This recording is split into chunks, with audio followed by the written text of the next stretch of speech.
안녕하십니까, 박성현 교수입니다. 자, 이번 시간에는 환리스크 관리 외환 전문역 일종의 3과목을 한번 보도록 하겠습니다. 자, 교재로 넘어가면은 이 내용이 약간은 수험서랑은 조금 구분이 됩니다. 그러니까 내용이 되게 소프트하고 딱 떨어지는 맛이 없어서, 그러니까 수험서라는 건 어떻게 보면 딱 시험을 위해서 나왔기 때문에 좀 딱딱하고, 그 다음에 이제 이론 위주로 돼 있잖아요. 근데 얘는 좀 이제 좀 그런 거랑 다르게 일반 교양서적처럼 써져 있기 때문에 조금 어떤 부분을 공부해야 될지 잘 모를 수가 있습니다. 그래서 제가 시험에 나오는 부분을 집중적으로 알려드리도록 하겠습니다. 자, 그리고 시험 문제는 이렇게 엄청 어렵게 나오진 않습니다. 그래서 기본적인 내용들만 보면 된다. 자, 외환거래가 뭐냐? 외환거래는 앞에서 봤었죠. 그러니까 이제 원화와 달러 이런 식으로 한 나라 통화와 다른 나라 통화가 교환되는 게 이제 외환거래인데, 밑에 보면 뭐 실수요 목적이죠. 뭐 여행 간다거나 뭐 수출 수입한다거나 이런 거고, 자, 환리스크 해지 목적이 있겠죠. 그렇죠? 수출 수입에 관련된 거. 자, 투기적 목적이 있습니다. 거기 이제 투기적 목적이 보면은 90%가 투기적 목적이다. 그러니까 투기를 위해서 이제 하는 건데, 투기가 나쁘냐? 그렇진 않고 투기적 거래가 있어야 반드시 유동성이 공급이 됩니다. 그렇기 때문에 꼭 필요하다. 자, 환율은 한 나라와 다른 나라가 교환되는 비율을 말합니다. 자, 그런데 환율의 표시 방법은 그 자국 통화 표시법과 외국 통화 표시법, 유럽식 표시 방법과 미국식 표시 방법이 있습니다. 그러니까 무슨 얘기냐? 자, 1달러에 1,000원이라고 해봅시다. 우리나라 이렇게 표시되죠. 그럼 얘를 1원당 1달러로 표시할 수 있을 거예요. 그죠? 뭐 어떻게 표시하든 상관은 없으니까. 자, 그런데 우리나라 어떻게 표시하죠? 1달러라고 해서 얘를 기준으로 합니다. 달러를 기준으로 하죠. 그러니까 달러가 기준이 아니고 남의 나라 통화, 타국 통화가 기준이다. 그러니까 얘는 안 변하죠. 그래서 얘를 이제 FC라고 합니다. 그래서 Fixed Currency라고 부르고요. 우리나라 통화가 왔다 갔다 하죠. 올라갔다 내려갔다. 그걸 이제 VC라고 합니다. Variable Currency 이렇게 불러요. 자, 그래서 이렇게 표시하는 걸 우리가 거기에 나와 있는 자국 통화 표시법이라고 합니다. 그리고 직접 표시법이라고 합니다. 자, 그런데 영국이라든가 이런 나라들이 있어요. 그러니까 1파운드당 1.15달러 뭐 이런 식으로 표시하는 거 있죠. 영국은 자기네 나라 통화가 기준이죠. 얘가 변하지 않잖아요. 얘가 변하죠. 그러니까 남의 나라 통화가 변해요. 영국은 자존심의 나라니까. 그래서 이렇게 변합니다. 뭐 영 국가들, 대표적으로 호주라든가 뉴질랜드라든가 유로도 자기네 나라 통화를 기준으로 하죠. 이렇게 표시를 합니다. 그렇죠? 그걸 뭐라 그러냐? 외국 통화 표시법이에요. 간접 표시법, 미국식 표시법 이렇게 부릅니다. 그러니까 이렇게 그냥 연결하시면 돼요. 근데 우리나라는 항상 이제 공부를 하시면은 우리나라를 기준으로 이렇게 공부를 하니까 이쪽만 알면 되냐? 아닙니다. 이건 이제 외국한 거래법 중에서도 환리스크라는 그런 외환 전문 파트이기 때문에 양쪽을 다 알아야 돼요. 그러니까 얘랑 얘랑은 정반대거든요, 사실은. 그러니까 한쪽만 외우시면 사실 반대쪽은 반대다 이렇게 생각하시면 됩니다. 자, 그러면 이렇게 표시를 하는데 보통 앞에 자리가 2자리면 요거를 4자리로 표시하는 게 기본이고요. 앞에가 3자리 이상이다. 그럼 2자리를 기록하는 게 2자리를 기록하는 게 일반적입니다. 표시법은 뒤에 나오니까. 자, 그래서 우리나라는 자국 통화 표시법, 직접 표시법, 남의 나라 통화를 기준으로 한 유럽식 표시 방법 이렇게 생각하시면 됩니다. 자, 이렇게 그냥 외우시면 되는데 이게 이제 중요한 게 뭐냐면 이런 거죠. 환율이 올라갔을 때의 영향을 알아야 됩니다. 자, 이렇게 됐으면 1,500원으로 올랐다, 500원으로 떨어졌다, 여기 두 개를 한번 생각을 해보면 용어를 우리가 이제 환율이 올랐다를 환율 상승이라고 하죠.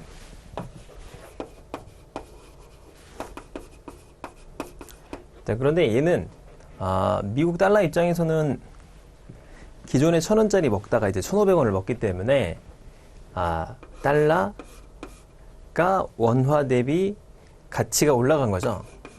달러 평가 절상 이렇게 부르고요. 그럼 반대로 우리나라는 원화 평가 절하라고 하잖아요. 근데 가끔 보면 신문에 보면 원달러 환율이라고도 하고 달러 원 환율이라고 하거든요.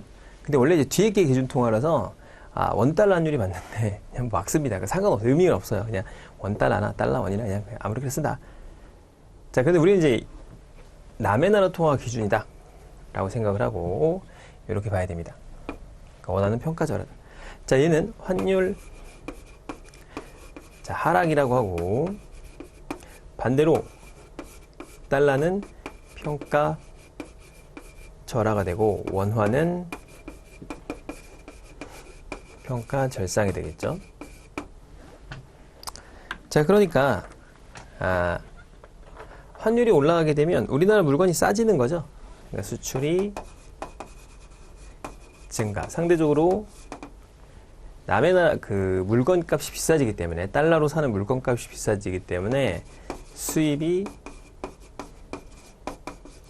감소하고요. 그러니까 아베노믹스 하는 게 자기네 나라 통화의 가치를 떨어뜨려서 수출을 증가시키는 이 정책을 다 피잖아요. 반대죠. 수출이 감소하고,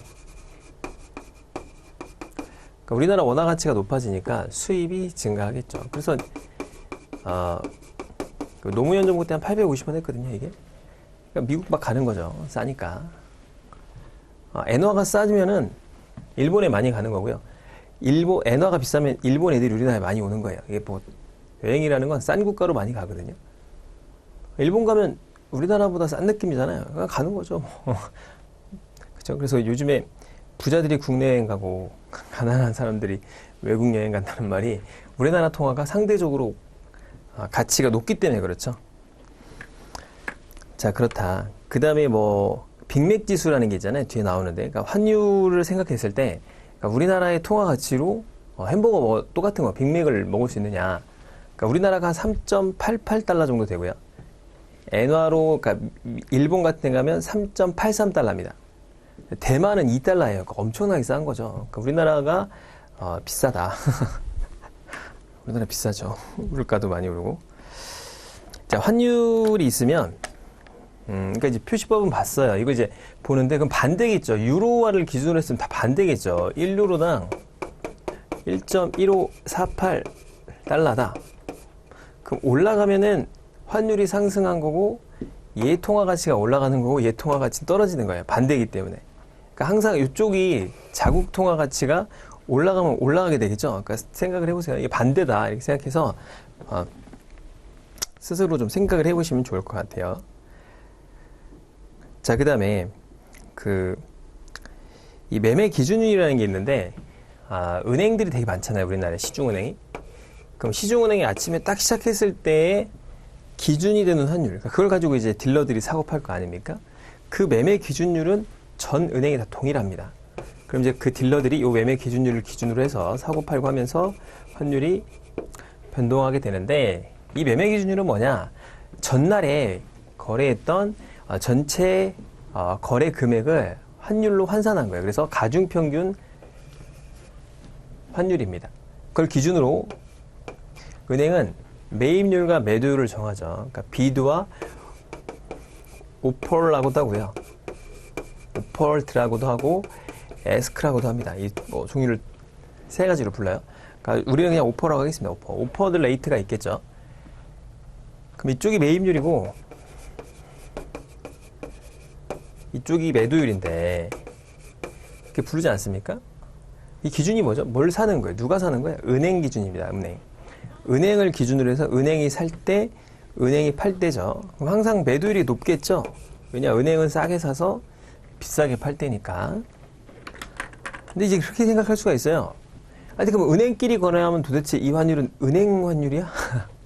은행하고 거래하면 어떡하죠? 그러니까 은행하고 고객하고 거래하면 이게 은행인데, 아니, 그럼 은행과 거래하면 은행인데 둘 다 그럼 은행이냐? 그게 아니고, 이게 이제 우리가 부를 때 쿼팅 파티와 콜링 파티라는 게 있습니다. 그러니까 환율을 제시하는 쪽, 이 환율과 환율을 제시받는 쪽이 있어요. 그러니까 보통은 이제 은행과 고객이다. 그럼 고객이 제시받겠죠. 은행이 제시를 해주겠고, 그렇죠? 이쪽이 쿼팅, 이쪽이 콜링이라고 그래요. 이렇게 부릅니다. 그러니까 은행과 은행 간에서도 야, 니네 환율 얼마야? 라고 제시를 요청하는 쪽이 콜링 파티, 제시를 해주는 쪽이 쿼팅 파티입니다. 잘 보면 은행 쪽에서는 이 두 개 차이를 우리가 스프레드라고 하죠. 스프레드 차이를 우리가 이제 보통 은행에서는 수익이 되지 않겠습니까? 그리고 고객의 입장에서는 비용이 될 거예요. 사고 팔 때마다. 그러면 쿼팅 파티 쪽에서는 이 불러주는 가격의 차이가 수익이 되겠고요. 콜링 파티 쪽에서는 이 스프레드가 비용이 될 겁니다. 자, 거기 보면은 매매 기준율이 있는데 외국한 거래 중개 회사가 있어요. 그러니까 모든 외국한은 은행에서 거래하도록 돼 있죠. 그래서 중개회사에서 은행끼리 거래하는 게 있을 거 아닙니까? 그걸 갖다가 현물한 거래 환율을 가중평균해서 산출하게 되겠습니다. 자, 그 다음에 보통은 전신환 거래를 하죠. 전산으로 거래되는 전신환이 있고, 자, 그 다음에 TC라는 게 있죠. 지금 뭐 거래가 안 되니까 트래블 체크이 있고, 그러니까 보통 이 정도로 환율이 이렇게 결성이 되죠. 현찰이 가장 비싸죠. 반대로 전신환 매입률이 그 다음으로 싸고, 은행에 사줄 때 TC가 그 다음에 싸고, 그 다음에 현찰이 되겠죠. 이렇게. 그러니까 은행에서 현찰로 가장 싸게 사고 가장 비싸게 팝니다. 그러니까 그 마진이 크겠죠. 현찰이 더. 자, 그렇게 됩니다. 자, 그 다음에 그 제정된 매매 환율이라는 게 있는데 1달러에 1,000원이 있고요. 100엔당 1,000원이 있다고 해봅시다. 그럼 국제거래에서 이런 100엔당 1,000원이라는 게 고시가 되느냐? 절대 고시될 리가 없고요. 그냥 다 뭐를 기준으로, 달러를 기준으로 다 고시가 되기 때문에 엔화 같은 경우는 1달러에 100엔 이렇게 고시가 될 겁니다. 뭐 1달러에 뭐 160위안 뭐 이런 식으로 뭐 1.6위안 뭐 이런 식으로 결정이 나겠죠. 1.89위안 뭐 이런 식으로 결정이 날 겁니다. 이렇게 쭉 이렇게 달러를 기준으로 계산이 되는 거고, 그럼 우리는 이제 엔화하고 원화를 거래해야 되는데 그때 이 두 개를 이렇게 역으로 해서 갖겠죠. 100엔당 1,000원 이렇게 계산이 될 거예요. 그걸 이제 아비트리지 레이트라고 하는 제정된 매매 환율이라고 합니다. 매매 기준율 이렇게 불러요. 자, 그 다음에 이제 은행에 가시면 우리가 친절하게 이렇게 되지 않습니까? 비드하고 오퍼가 있지 않습니까? 이걸 그냥 전광판에 딱 보면 아무 말도 없다. 그게 은행 기준이에요. 그러니까 우리가 쿼팅 파티라고 하는 요 기준으로 이렇게 제시가 됩니다. 이걸 갖다가 양쪽 매입률과 매도율을 둘 다 고시한다 라고 해서 2A 쿼테이션이라고 부릅니다. 2A 쿼테이션. 그럼 이제 기준율만 딱 발표라는 건 1A 쿼테이션이라고 하는 거예요. 자, 근데 보통 두 개를 하죠. 근데 항상 이쪽이 크다고 했잖아요. 근데 가끔 보면은 그 고객님이 사실 때, 고객님이 파실 때라는 말이 있어요. 그때는 반대겠죠, 반대. 고객님이 살 때는 요게 되겠고요. 팔 때는 요게 될 겁니다. 그래서 그것만 잘 보면 되겠죠.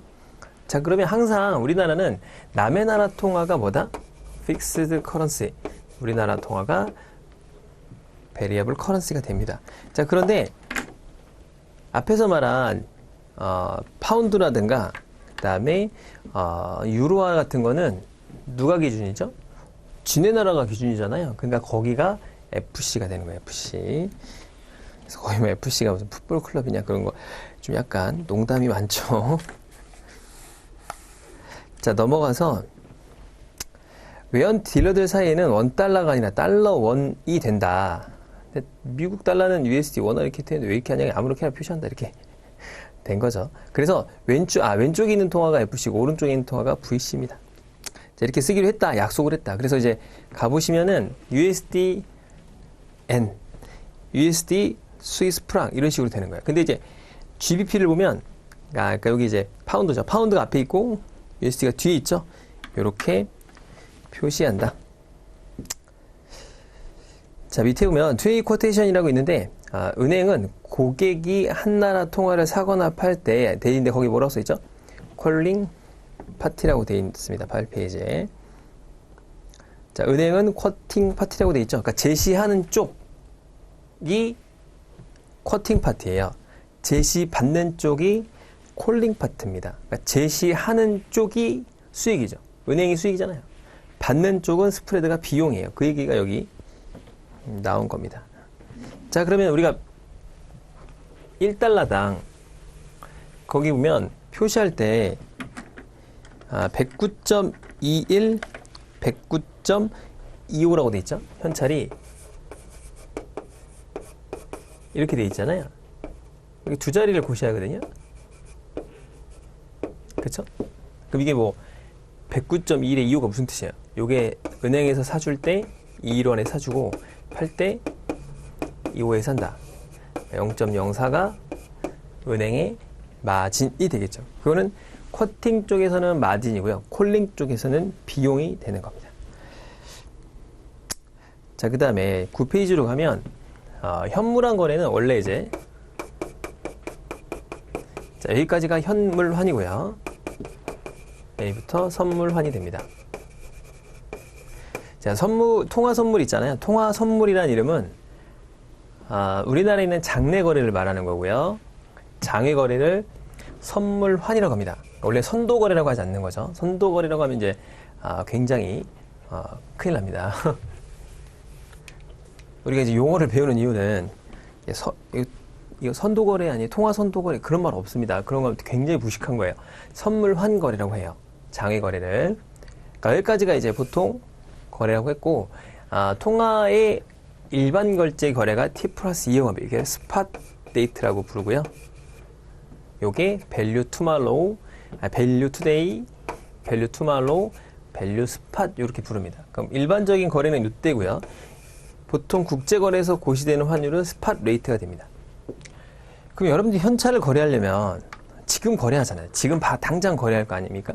걔는 얘를 기준으로 해서 이틀간 조정을 하는 그런 수합 포인트를 조절해서 역으로 산출한 거예요. 그러니까 일단 국제거래는 요걸로 거래가 된다 이렇게 생각하시면 되고 국제거래에서 고시되는 환율은 요거다 이렇게 생각하면 됩니다. 그리고 이제 조절을 해주는 거예요. 자, 그래서 T 플러스 3영업일부터는 선물환이다. 거기 밑에 나오죠. 그래서 스팟 딜링이라고 하고 트레이드 데이트는 이 영업일 결제 밸류 데이트가 스팟 데이트가 된다. 그래서 이 영업일 뒤다. 다음 페이지로 가면 당일물은 밸류 투데이, 다음 날 거는 밸류 투말로, 밸류 스팟. 그다음에 선물하는 거래가 있다. 포워드라고 하거든요. 얘를 포워드라고 부른다 라는 거죠. 자, 그 다음에 롱 포지션이라는 건 지금 현재 내가 외환을 갖고 있는 거예요. 그러니까 환율이 올라가면 이익이 되겠고요. 그 다음에 환율이 떨어지면 손실이 납니다. 그죠? 왜냐면 내가 1달러에 1,000원이라고 가정을 하면은 달러를 갖고 있다 그런 얘기예요.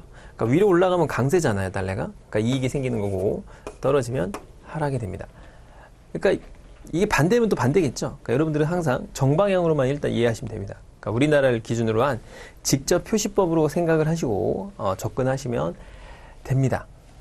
이해가셨죠? 그러니까 롱 포지션이면 올라가면 이 쇼 포지션은 떨어지면 이익이 되겠다라는 거죠.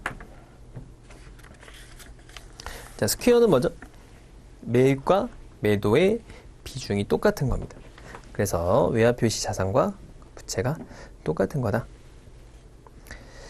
자, 그래서 포지션에 따른 건데 거기 밑에 그 12번에 보면 현금 포지션은 언제든지 현금첩으로 사용할 수 있는 포지션이다. 그런 거죠. 자, 현물환 포지션. 현금 포지션과 현물환을 합친 거예요. 그러니까는 현금 포지션은 1번이죠, 1번. 그 다음에 2번, 3번 이런 걸 합친 거다. 그러니까 1, 2, 3번이 다 뭐다? 현물한 거래고, 그러니까 폴 포지션은 그 4번부터입니다. 그 다음에 이제 종합 포지션 다 합친 거다. 이거는 뭐 앞에서 했었죠. 그러니까 현금이 첫째 날, 둘째, 셋째까지. 그러니까 T거래, 요게 현금. 여기가 현물환. 여기까지가 선물환. 여기서부터 선물환. 이렇게 생각하면 되겠죠. 자, 그 다음에 다음 페이지로 가면, 자, 거기 보면 이제 그 14페이지 가면 고시하는 방법을 잘 보잖아요. 그러면 우리나라 원화는 이렇게 돼 있죠. 이렇게 돼 있잖아요. 여기가 이제 두 자리만 표시하잖아요. 근데 그 유로 달러를 보면 635 40 이렇게 돼 있잖아요. 이 두 자리를 이렇게 고시하게 돼 있거든요. 끝에 두 자리 변동성이 적으니까. 그러니까 앞에 자리가 이렇게 두 개까지면은 네 자리로 고시하고요. 앞에가 세 자리 이상부터는 두 자리를 고시하기로 약속을 한 거예요. 자, 그래서 거기 보면은 그 PB라는 게 나옵니다. PB라는 게 뭐냐? 포인트다. 그래서 보면은 그 마지막에 있는 게 PB예요. PB. 그래서 그 유로에서는 요게 PB죠. 요게 5가 PB 되겠고, 원화에선 0이 PB 된다. 그런 얘기고. 자, 빅피겨는 큰 숫자, 변하지 않는 거는 요 두 자리에 앞에 있는 거예요. 요거에 앞에 있는 거. 잘 안 변한다 이거죠. 안 변한다. 그래서 여기는 안 변하니까 이렇게 안 변한다 이렇게 본 거죠. 그래서 빅피겨는 6이다. 0이다. 뭐 이렇게 보면 됩니다. 그러니까 여기 앞에 있는 요게 빅피겨, 요게 빅피겨 이렇게 보시면 됩니다. 자, 펌프라이스라는 건 뭐냐면 이때 보면 은행이나 딜러가 외환 거래할 때 로이터 같은 데가 있죠. 그렇게 정보 매체가 있는데 그런 걸 이제 고시해주는 그런 것을 펌프라이스라고 보통 합니다. 자, 그래서 다음 페이지로 넘어가면은 쭉 얘기가 나오는 겁니다. 나머지는 뭐 안 보셔도 됩니다. 그러니까 제가 설명했던 내용 그대로 얘기를 한 거예요. 그래서 우리가 이제 그 문제풀이 했을 때 내가 유로를 받아서 달러로 결제하거나 뭐 달러로 바꾼다거나 할 때 어떤 은행을 이용해야 되느냐 이런 게 문제가 나오게 되거든요. 그때 이걸 이제 따져봐야 돼요. 자, 그렇다 이렇게 보면 될 것 같아요. 근데 뭐 미국 달러하고 캐나다 원래는 뭐 1영업일도 있는데 뭐 두 나라 같은 시간대다 그렇다. 근데 우리나라는 이제 보통 뭐로 보면 되나? T 플러스 2영업일 거래로 보면 된다.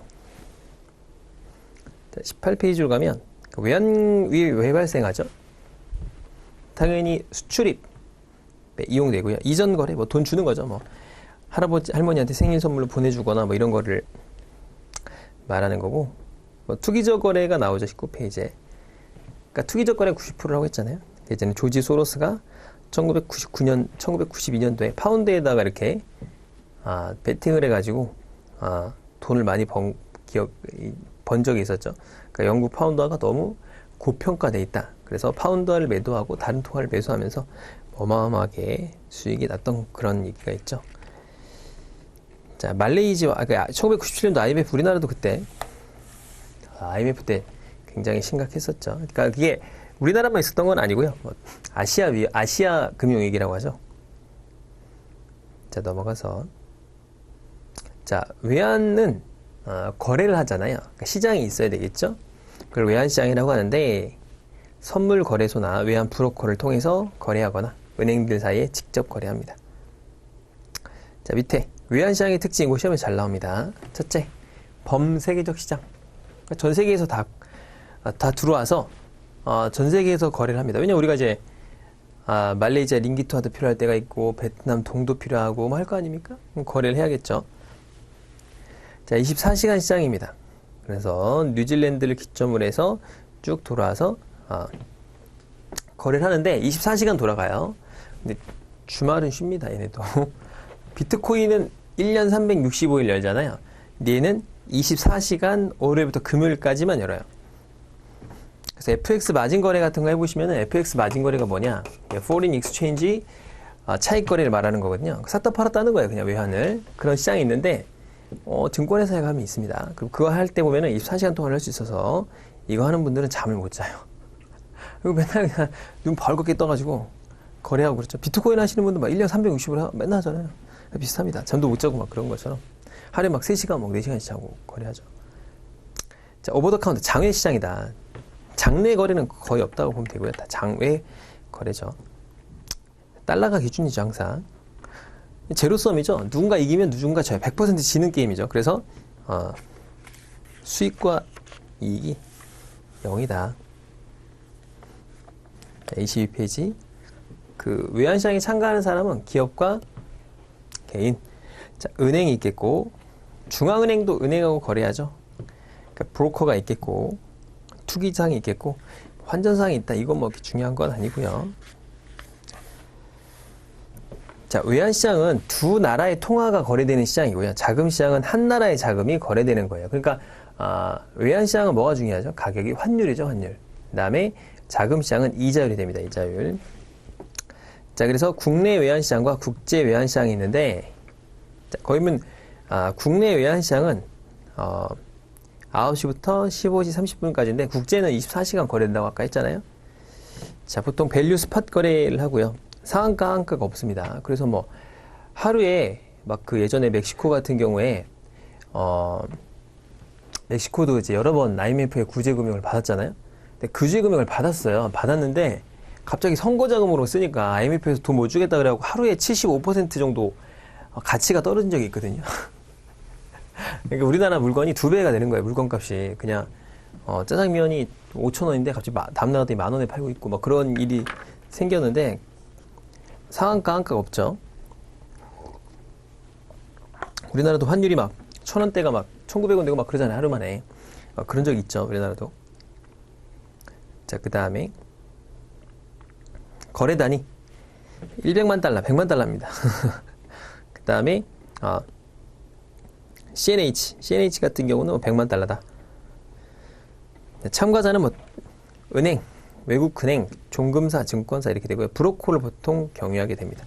그래서 서울 외국환 중개회사가 있고 한국 자금 중개회사가 있어요. 그럼 그걸 아무나 여러분이 가가지고 나 중개회사 하려고 하면 해주나요? 절대 안 되죠. 그래서 다 인가를 받아야 되는 업들이에요. 자, 그 다음에 외환시장을 분석하게 되는데 가장 중요한 건 이제 뭐 수급이라든가 국내 영향이라든가 여러 가지가 있겠죠. 그러니까 외국 환율이 변하는 거, 이제 우리 달러 대비 원화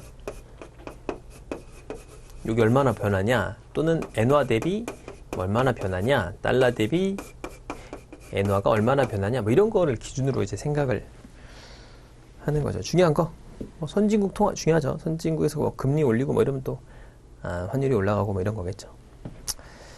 자, 거시적 요인, 경기 변동, 경기 변동 중요하겠죠. 우리나라에서 수출이 얼마나 잘 되느냐, 수입이 얼마나 잘 되느냐 이런 거를 나타내 주겠죠. 자, 그래서 경기가 주기를 가지고 경기 순환을 하더라.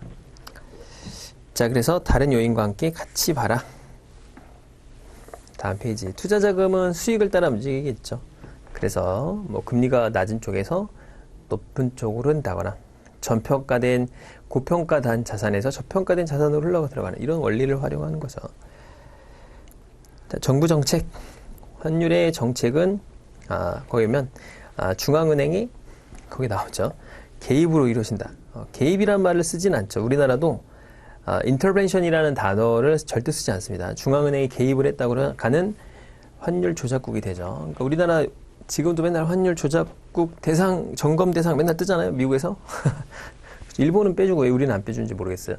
아무튼 그래가지고 이걸 자꾸 개입을 하면서 트럼프 정부 때 한국은행에 너희들이 그 외환시장에 들어가서 그 달러 사고 팔았던 내역을 좀 까봐라 이렇게 얘기를 한 거예요. 그래가지고 못하겠는데 우리가 자존심 상하는 거잖아요. 아니 옆집 아저씨가 우리 엄마한테 이 가계부 좀 보여달라는 거랑 똑같은 거거든요. 우리가 왜 보여줘요? 보여줄 필요 없는데 보여주죠 우린. 안 보여줬다면 큰일 나니까 그래가지고 미국에서 이제 일주일에 한 번씩 보여달라. 그러니까 우리나라가 우리가 어떻게 보여주냐, 한 달에 한 번씩 보여주겠다. 그래가지고 한 달에 한 번씩 보여주고 있죠 지금. 아무튼 그러고 있습니다. 이게 그 환율을 조작하거나 개입했다가 큰일 나기 때문에 중앙은행에서는 이제 보통 하는 표현이 스무딩 오퍼레이션이라고 하죠. 약간 그냥 좀 이렇게 평탄하게 가려고 노력하려고 하는 거예요. 뭐 이렇게 변명을 하죠. 그런데 중앙은행에서 개입을 안 하는 나라는 없고요. 안 했다가 큰일 납니다. 무조건 개입해야 돼요. 자, 밑에 보면 2003년 두바이에서 뭐 막대한 미국의 대중국 무역 수지 적자를 해소하기 위해서 달러 위안화 환율을 유도하라고 중국을 겨냥했고, 자, 달러는 위안화는 페그돼 있죠. 그러니까 고정돼 있어요. 그래서 그걸 갖다 이제 막 바꾸려고 하는데 중국은 절대 안 바꾸겠죠. 자, 그 다음에 각종 경기지표, 경기지표 잘 봐야겠죠. 미국 증시랑 미국 금리, 뭐 미국의 어떤 상황, 요즘 뭐 물가 상승률, 뭐 별거 다 보지 않습니까? 우리나라 물가보다 미국 물가에 관심이 더 많잖아요.